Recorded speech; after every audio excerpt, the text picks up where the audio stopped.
திங்கள் சுமந்தாளே அவள் பெருமைப்பட வேண்டும்.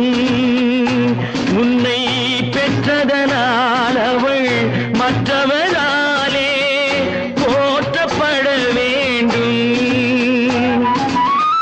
கற்றவர் சபையில் உனக்காக தனி இடமும் தர வேண்டும்.